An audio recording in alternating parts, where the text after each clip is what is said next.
परमेश्वरः अर्थात् दक्षिणामूर्तिरूप परमेश्वरः सदैव षोडशवार्षिकः भवति। आत्मशक्ति अमृतस्य आस्वाद प्रमोदे रसिकः भवति इत्यादि। तत्र स्वभावतः न भवति। अत्र तिम्पिनी चर्वण न्यायेन निजानन्दैक तृप्तः सन् किञ्चित् बहिर्मुखतया तत्र सद्वितीयत्व तत्र रस्य रसिकत्व भावं यद्वा भोक्तृभोग्य भावं स्वस्मिन् परिकल्प्य स एव परमेश्वरः प्रमोदरसिकः युवा तिष्ठति इत्यादि च असंकुचित विभवः परमेश्वरो ही शुश्रूषुः। तो अत्र त्रिदेवानाम् अपि त्रिदेवानां सृष्टृत्वं पालकत्वं संहर्तृत्वं तद्भवति केवलं प्रतिभुवः अधमरण्यत्वादिवत्। यदि प्रतिभुवः ये बैंक लोन इत्यादि अस्य यः कश्चित् साक्षी निमित्तः भवति तस्य अधमरण्यत्वं नामतः एव भवति। तो एवमेव घटादिनिर्माणे कुलालादीनां मुद्गरनिपातादि भी घटचूर्णने कस्यचित् तत्र ध्वंसकस्य यद्वा पुनः मृत्तिका भावं प्रापकस्य एतेषां केवलं तत्र निमित्तम् एव तावद् भवति। वस्तुतः जगज्जन्मादि हेतुत्वं परमेश्वरस्य एव भवति। परमेश्वरो हि सुशिक्षुः भंग्या स एव पालकः स एव अत्र तु प्रोक्तं किं जगत्सूते धाता हरिरवति रुद्रक्षपयते तिरस्कुर्वन्नेतत् स्वमपि वपुरीश स्थिरयते सलापूर्वः सर्वं तदिदमनुगृह्णाति च शिवस्तवाज्ञामालम्ब्य क्षणचलितयोर्भ्रूलतिकयोः। परम्बिकायाः भ्रूलतिकयोः क्षणचलितयोः भ्रूलतिका संचालनेन आज्ञापिता पंचदेवाः स्वस्वकृत्येषु प्रवर्तन्ते स्वतः एतेषां सामर्थ्यं नास्ति। अतएव आपाततः जगज्जन्मादि तत्सर्वं कस्य भवति परमेश्वरस्य एव भवति।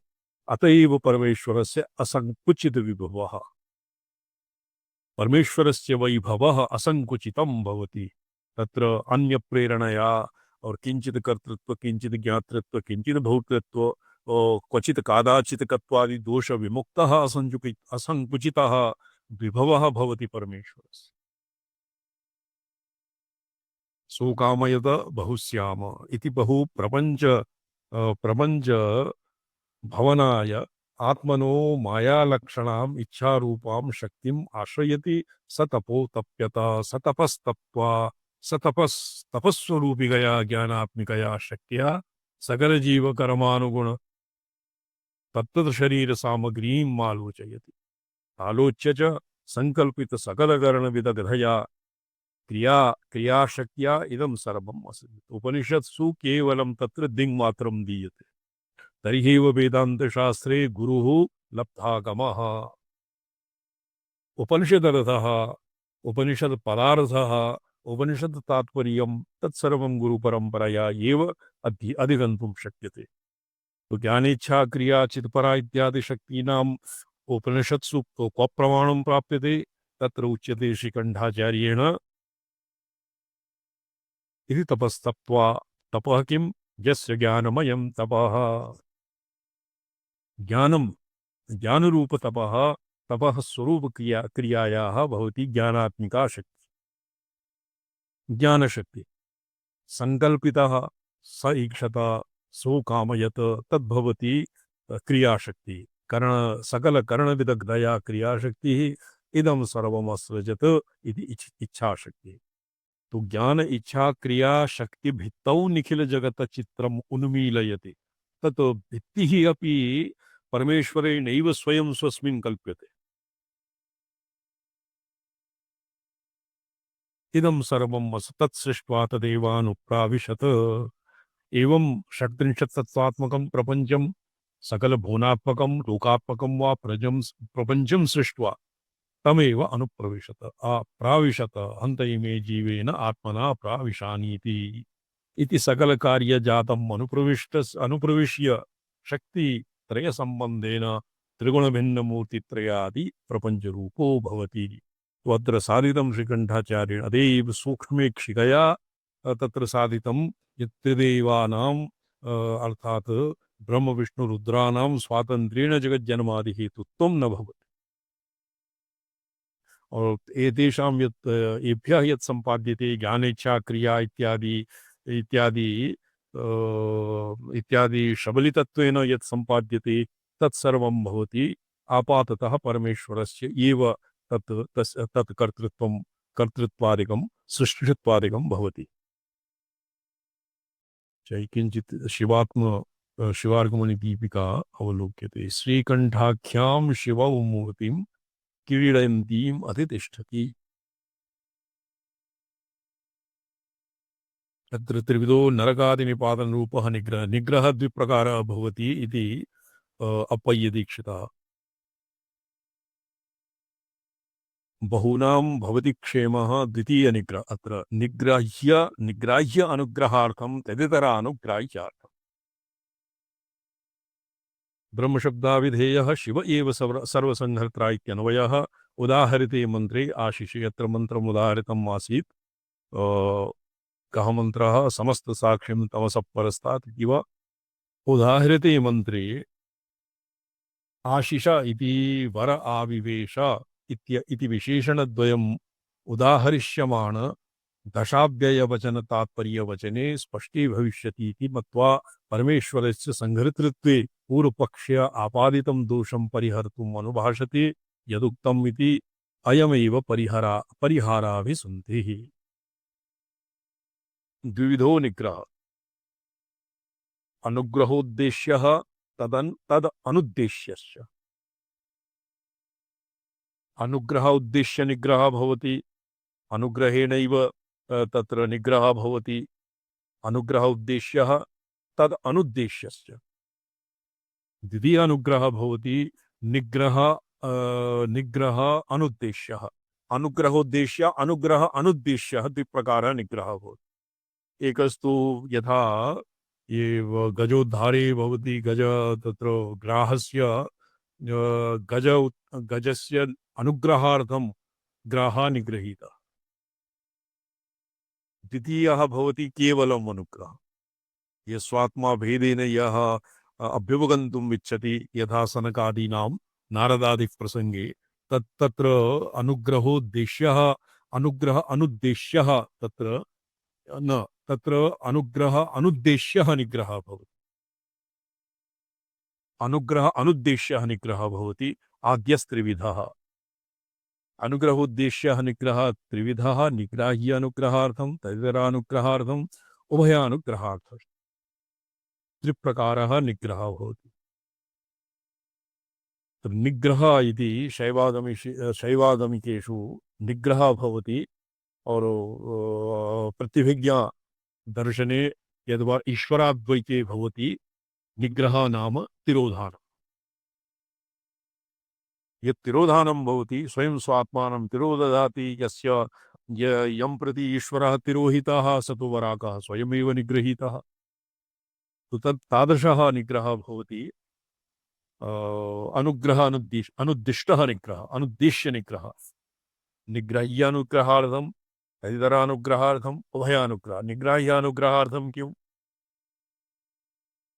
लोकान् प्रयान्तु रिपवोऽपि हि शस्त्रपूता इत्थं मतिर्भवति तेष्वपि तेति साध्वी। तो तन्निग्रहः भवति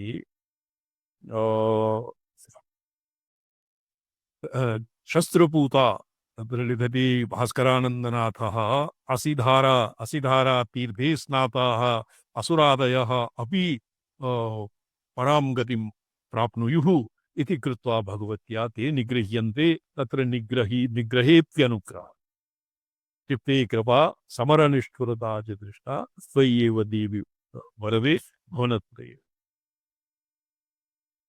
निग्राह्य अनुग्रहार्थं प्रथमः निग्रहः अर्थात अनुग्रहोद्देश्यः निग्रहः निग्राह्यानुग्रहार्थः तदितरानुग्रहार्थः। यदि यस्य असुरादीनां निग्रहेण देवादयः उपक्रियन्ते तद् भवति तद् इतरानुग्रहार्थः। उभयानुग्रहार्थश्च वा तत्र महिषादीनां निग्रहे महिषाणाम् अपि तत्र सायुज्यं प्राप्तं।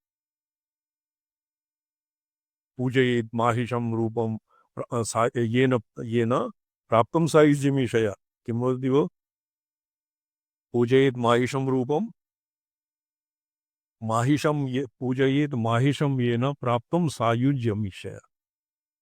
तो तत्र तस्य महिषासुरस्य कृतेपि तस्यापि उद्धारः देवतानामपि उद्धारः एवं उभयानुग्रहार्थं यः निग्रहः भवति तद्भवति तृतीयः प्रकारः अनुग्रहोद्देश्य निग्रहस्य सदाचारानुवर्तनाद्यर्थः पुत्रादिनिग्रह आद्यः स तु सर्वथा न दोषः। ये पुत्रादिनिग्रह तत्रेषां पुत्रादीनां शासनं ताडनम् अवा तत्र पारुष्यादीनं पुत्रकलत्रादिषु शास्त्रसम्मतं वर्तते स तु सर्वथा न दोषः।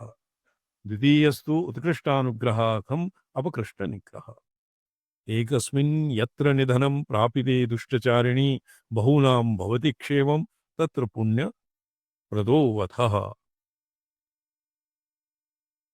दुष्टचारिणी प्रापिते यत्र एकस्य निधने बहूनां क्षेमं भवति तत् स वधः पुण्यप्रदः। तर्हि एव प्रोक्तं किं ये किं वर्तते श्रीमद्भागवते वर्तते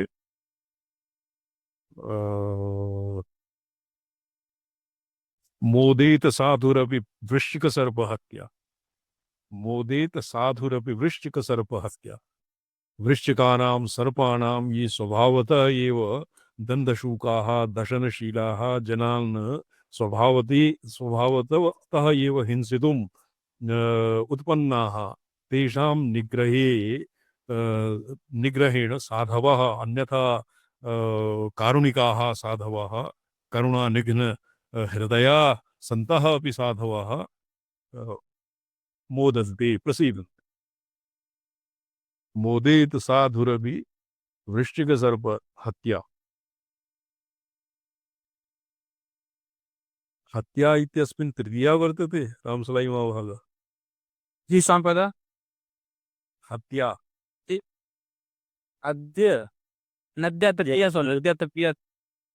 मोदेत साधुरपि वृश्चिकसर्प हत्या हत्या इति संपदा प्रथमान्तं संपदा नहीं ये तत्र श्रीमद्भागवते वर्तते मोदेत साधुरपि जी वृश्चिकसर्प हत्या जी तो दस्तिक सर्प हत्या साधु हत्यया हत्यया इति अशुद्धं भवति मन्ये जी जी संपदा तत्र साधुरपि हन् हन् इति इत्यस्मिन् जी जी संपदा कश्चित् प्रत्ययः लगति तेन हत्या इत्येव रूपं भवति। केवल केवल हत्या शब्द से प्रवाह साधुना से संपदा अच्छा दस्तिक निश्चित कर्म यदि पूर्व पदे तदा एव हत्या शब्द प्रयुज्यते। मोदेत साधुरपि वृश्चिकसर्प हत्या अत्र बहु चतुर्विधा त्रिविधा अनुग्रह वर्तते त्रिविधे अनुग्रहे त्रिविधे अनुग्रहे यत्र उत्कृष्टस्य रक्षणार्थम् अपकृष्टस्य निग्रहः क्रियते तत्र सपुण्यप्रदो वधः इति कश्चित् वचनप्रामाण्यम् अन्ये कस्मिंश्चित् पुराणे एवं वर्तते। एकस्मिन् यत्र निधनं प्रापिते दुष्टचारिणी बहूनां भवति क्षेमं तत्र पुण्यप्रदो वधः। तो एकस्य निधनेन यत्र बहूनां रक्षणं भवति तो तत्र पुण्यप्रदः वधः भवति जी जी संपदा इत्यादि। तत्र उदाहरणं भागवते विवर्तते मोदेत साधुरपि वृश्चिकसर्प हत्या जी संपदे तो इत्यादि वचन प्रामाण्यात् न दोषः। यथा राज्ञां मृगयासु प्रजानुग्रहार्थं व्याघ्रादिवधम् एते हरिणादिवधं वा ये हरिणाः सस्यं खादन्ति एकस्मिन्नेव निमिषे सम्पूर्णं सस्यं नाशयन्ति तो येषां वधे ते किं भवति राज्ञाम् अपकृष्टस्य राज्ञां प्रजायाः प्रजानुग्रहाय एव तद् धनुर्दण्डाः हरिणादीनां वधे दोषः नास्ति। व्याघ्रादिवधश्च चोरादिवधश्च उभयानुग्रहार्थं दण्डः राजदण्डेन शुच्यते। चौरादिभ्यः ये केचन राजदण्डेन शुध्यति अर्थात् यैः चौरादिषु हिंसादिषु प्रवृत्ताः ते यदि राजभिः दण्ड्यन्ते तदनन्तरं तेषां नरकनिपातः न भवति, ते नारकिनः न भवन्ति।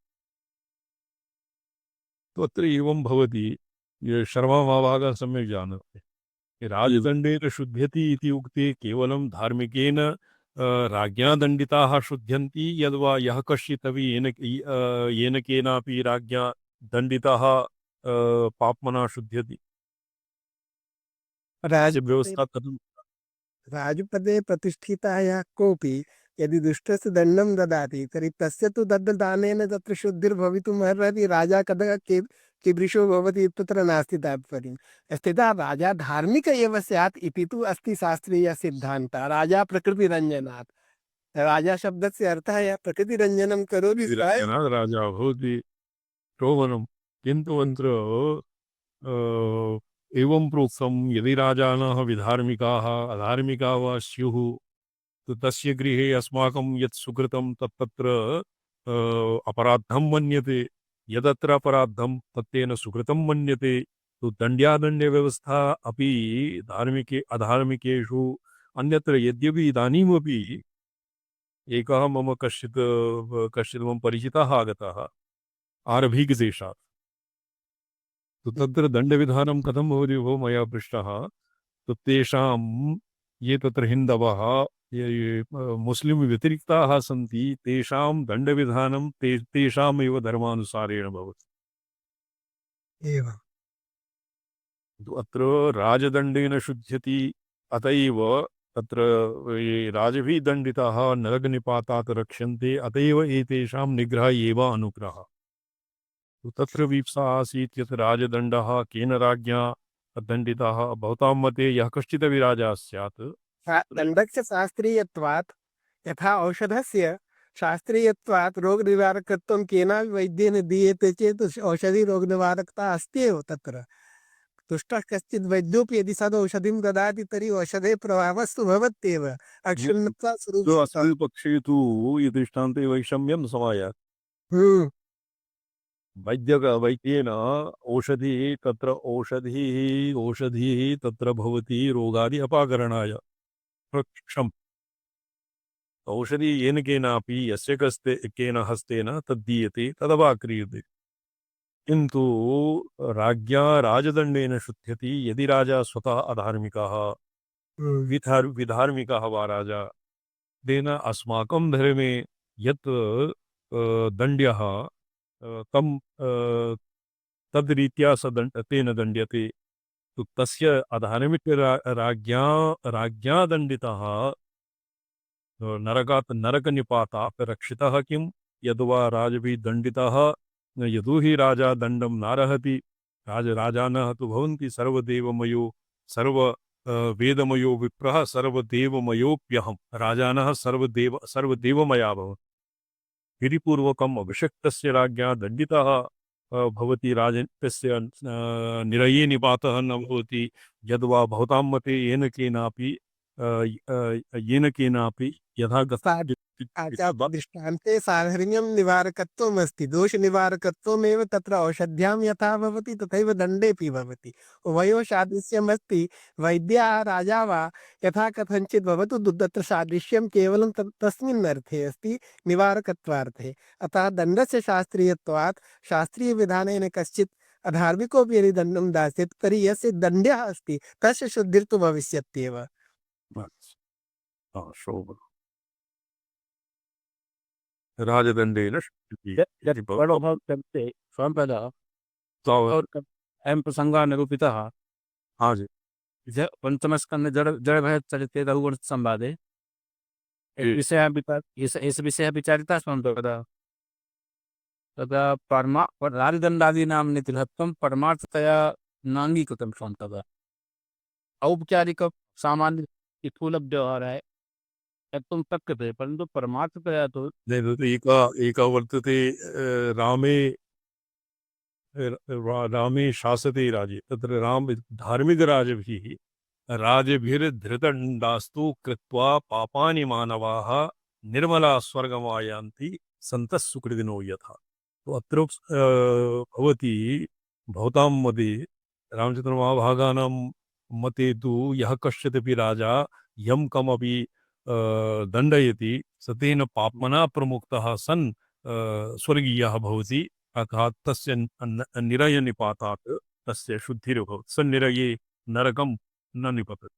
आचार्य दण्डस्य शास्त्रीयत्वं स्यात् स्वातन्त्र्येण दण्डं न ददातु कश्चित् दुष्टः ददाति चेत् तेन किं अच्छा तत्र राजा सैनाधिपत्यम् और किं राज्यं दण्डाधिपत्यं वेदशास्त्रविदर्हति इत्यपि उक्तं। धर्मानुसारमेव आचार्य। धर्मानुसारेणैव वेदशास्त्रविद्वेता राज्ञा यः दण्डः न्यस्यते तेन शुध्यति यद्वा येन केनापि तत्र औषधाहे केषाञ्चित् मते औषधि दृष्टान्ते तु तत्र औषधाहे रोगं दहति इति औषधि अनया व्यक्त्या तत्र औषधिनिष्ठं भवति रोगनिवृत्तिः औषधिसेवनेन न तु वैद्यनिष्ठम्। एवम् आचार्य। तो कुवैद्येन दत्तेन औषधिना किं रोगनिवृत्तिः भवति न वा इत्यपि सन्दिग्धं तत्र सन्देहः। स्वरूप सती शक्ति यथा अग्नौ तथा औषध्यमपि स्वरूप सती शक्ति आधुनिका वैद्याः ये रूप्यकाणि गृहीत्वा दुष्टाः अपि अधिकानि रूप्यकाणि गृहीत्वा औषधं ददति तेषाम् औषध्यापि रोगनिवारणं भवति। येन दत्ता ये छदम औषधि मृषा औषधि दानेन यदि रोगनिवृत्तिः न भवति तत्र संवादि भ्रमेण विसंवादि भ्रमेण वा तो तत्र तद्वत् किम् अधार्मिकेण राज्ञा यस्तं दण्डं तत्र तत् किं शुद्धाय तत्र शोधनाय भवति और स्वर्गाय भवति न वा इति सन्देहः।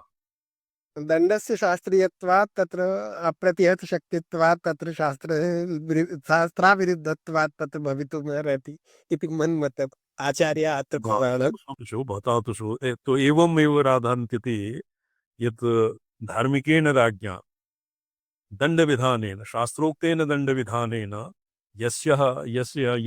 यः दण्ड्यते स शुध्यति और तस्य स तु नारकी न भवति और तस्य सस्वर्गीयः भवति एवम् स्वर्गं प्रयाति।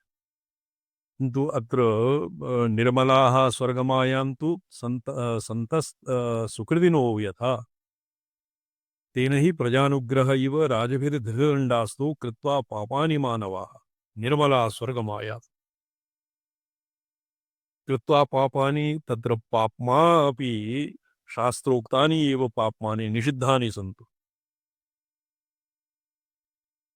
यवनराजे गोहत्यादि ब्रह्महत्यादि पातकानां महापातकानि न मन्यन्ते। तो यवनराज्ये मया गोहत्या त्वं मम दण्डेन त्वं शुद्धः इतः परं त्वं स्वर्गं यास्यति तव त्वं नारकी न भविष्यति इति वक्तुं न शक्यते। ते तु दुर्दान्ता आचार्य भागिना एव न भवितुम् आये इति अत्रैव समाधानं भवता कृतं कि येषु राज इति पदं न सुसङ्गच्छति। एवम् आचार्य। वचन प्रामाण्यात् चौरानुग्रहश्च भवति प्रत्युत अत्र चौरानुग्रहे तु वर्तते प्रत्युत विविधोऽप्ययं निग्रहो गुण एव। अत्र मूलतः त्रिप्रकारः यः त्रिविधः निग्रह गुण एव। परनिग्रह परार्थं निग्रह्यार्थम् अर्थः तत् निगृह्य व्यतिरिक्तार्थः उभयानुग्रहात् तत्र उभयानुग्रहार्थः तद् राज्ञां तत्र प्रसङ्गः नास्ति किन्तु निग्रह्य अनुग्रहार्थः भवति राजदण्डः। तत्र राजसु धार्मिकेषु सत्सु एवं भवितव्यम्।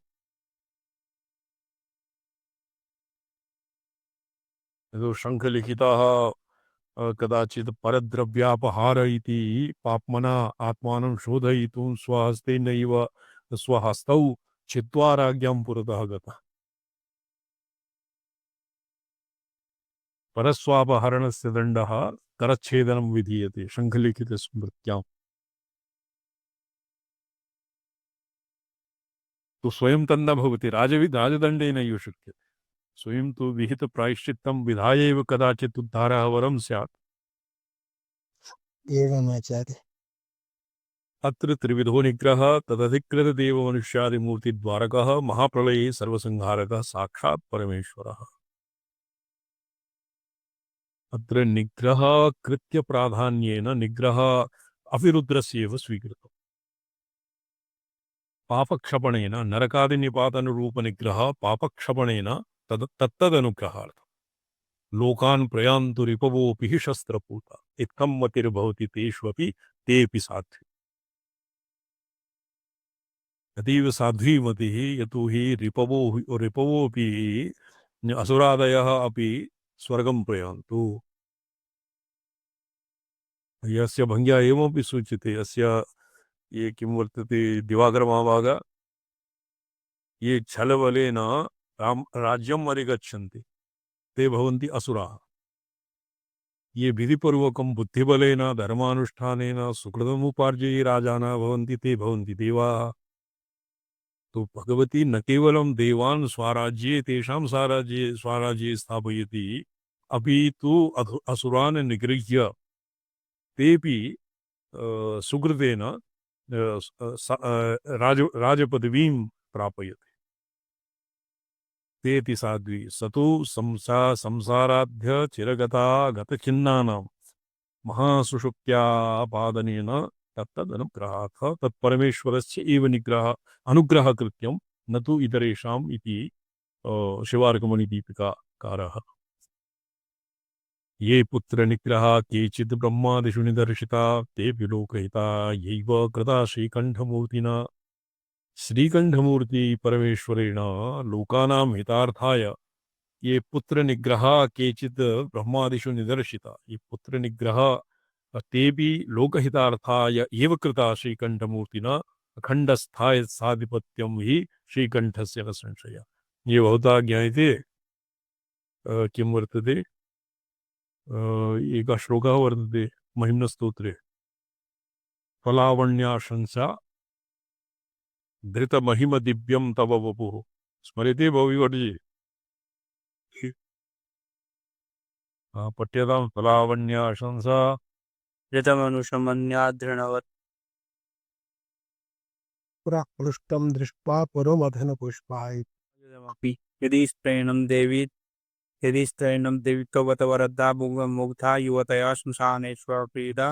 यत् रीलमयीषु मृष्यस्य वपुषा।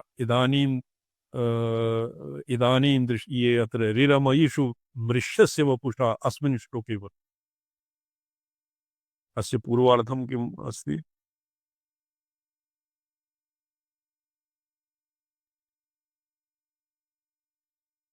पुत्रनिग्रहस्य समासः पुत्रेण निग्रह इति समीचीनं प्रतीयते। विजा संसाधृतधनुषमन्या यत्रणवत् पुराप्लुष्टं दृष्ट्वा पुरमथनपुष्पायुधमपि यदि स्त्रैणं देवी यमनिहदते हार्दघटनात् तवैति। हवैति त्वामद्धा वदवरदमुग्धा योतया इति नहि। अस्य उत्तरार्धं वर्तते रीलामयीषु मृष्यस्य वपुषा। अस्य पूर्वार्धम् प्रजानाथं नाथा प्रसभमविगं स्वां दुहितरं गतं रोहित भूतां रीरमयीषु मृष्यस्य धनुष्पाणैर्यातं देवमपि सपत्रा कृतममुं त्रिसन्तं तेत्यापि त्यजति न मृगव्याधरवसा। प्रसन्तन्तेद्यापि त्यजति न मृगव्याधरवसा। तत्र पुत्रनिग्रहः केचित् ब्रह्मादिषु निदर्शिताः तेऽपि लोकहिता एव कृता श्रीकण्ठमूर्तिना। अंडस्य आधिपत्यं हि श्रीकण्ठस्य न संशयः। श्रीकण्ठाख्यां शिवौ मूर्तिः क्रीडन्तीम् अधितिष्ठति, तत्र श्रीकण्ठेन मूर्तिना ब्रह्मादयः निग्रहीता। एवमपि अस्य अर्थः ऊहितुं शक्यते। सदोषा एव देवाद्या निग्रहीता यथोचितं, ततस्तेऽपि विपापमानः प्रजाश्च विगतज्वराः। निग्रहोऽपि स्वरूपेण विदुषां न जुगुप्सितः। अतएव हि दण्ड्येषु दण्डो राज्ञां प्रशस्यते। तत्र वै कस्मिन् कस्य आसीत् येन पृथु चरित्रे वर्तते श्रीमद्भागवते। नादण्ड्यां दण्डयत्येष। राज्ञां गुणभूतः दण्ड्येषु दण्डो राज्ञां प्रशस्यते, तद्विपरीतम् अदण्ड्येषु दण्डः न प्रशस्यते यत् सिद्धिरीश्वरत्वेन कार्यावर्गस्य कृत्स्नशः न सदि चेदीशतां कुर्यात् जगतः कथमीश्वरः जगतां कथमीश्वरः इति तदा विषण्णानाम् ईश्वरः ईश्वरः ईश्वरस्य ईश्वरस्य तन्निदर्शनं स कथं दूष्यते सद्भिर् असतामेव निग्रहात् असतामेव निग्रहात् तत्र ईश्वरे ऐश्वर्यं न दुष्यति इति यावत् तत्र शैवागमिके शैव निग्रह नाम खल निग्रह और सज्जनावना अवनं भवति सज्जनानाम् अवनं सज्जनानां रक्षणं भवति अनुग्रह इत्येव अन्यत्र किन्तु प्रत्यभिज्ञाशास्त्रे ईश्वरः स्वयं स्वात्मानं यदानीं तिरोदधाति तद्भवति तिरोधानकृत्य पञ्चकृत्यः परमेश्वर इत्यनेन पञ्चकृत्येषु चतुर्थकृत्यः अत्र निग्रहः भवति अन्यत्र भवति तिरोधानम्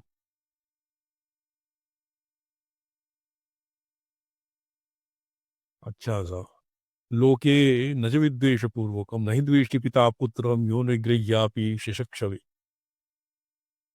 आचार्याणां विषयेपि एवं प्रोक्तं न विशोक्षितेन सामृतेन हस्तेन पाणिना आचार्याः घ्नन्ति न विशोक्षितैः एवं पुत्रादिविषयेपि न हि द्वेष्टि पिता पुत्रं यो निगृह्यापि शिक्षयेत् पुत्रस्य शिक्षणादौ तत्र पितुः किमपि रोषामर्ष और क्रोधपारुष्यादि विधौ निग्रहः शास्त्रसम्मतं वर्तते किन्तु शिरसि न ताडयेत् तत्र पृष्ठे ताड्यते एवं च यद्यपि परमेश्वरस्य इदानीं जनैः नैव ज्ञायते कश्चित् शिरसि ताडयति कश्चित् कर्णौ उत्पाटयति तत्तु तेषां राजभिः निग्रहः भवति पृष्ठे किमपि ताडिते सति तन्न भवति तथापि नासौ तमो मूलकः तमसः परस्तादित्यादि वचन विरोधात् किन्तु क्रोधम् आहारयन् तीव्रम् इति रामायणोक्तरीत्या दुष्टनिग्रहार्थम् आहार्यः तद्वदेव इति तो अत्र त्रिविधः निग्रह और एतेषां कस्य कृते तत्र राजदण्डादीनाम् उदाहरणं द्वितीये तृतीये यत्र निग्रह्यस्य उद्धारार्थम् उभयोद्धारार्थम् और एकस्य निग्रह्यस्य उद्धार्यस्य उद्धारार्थं तत्र त्रिविधं निग्रहं परिभाष्य अस्य राजदण्डादि प्रसंगेन तत् राजदण्डादिवत् परमेश्वरस्य निग्रहः भवति तेन निग्रह्यस्य एव अनुग्रहः भवति अर्थात् अनुग्रहाय एव तर्हि प्रोक्तं माहेश्वराभिनवगुप्ताचार्येण परात्रिष्काविवृत्तो वस्तुतः तु परमेश्वर अनुग्रह प्राधान्यम अनुग्रहस्य एव सृष्टि स्थिति लय तिरोधान एतान्नपेक्षा वस्तुतः परमेश्वरस्य अनुग्रहकृत्यस्य एव प्राधान्यम वर्तते इति माहेश्वराभिनवगुप्तः इदाग्रेष्वः विचारेषाम् अद्य बहुविलम्बः जातः ओम नमोऽहं पदार्थाय लोकानां सिद्धिहेतवे सच्चिदानन्दरूपाय शिवाय परमात्मने ओम नमः शिवाय सततं पंचकृत्य विधायिने चिदानन्दघन स्वात्मा परमार्थावभासिने प्रणम्यन्ते नर नर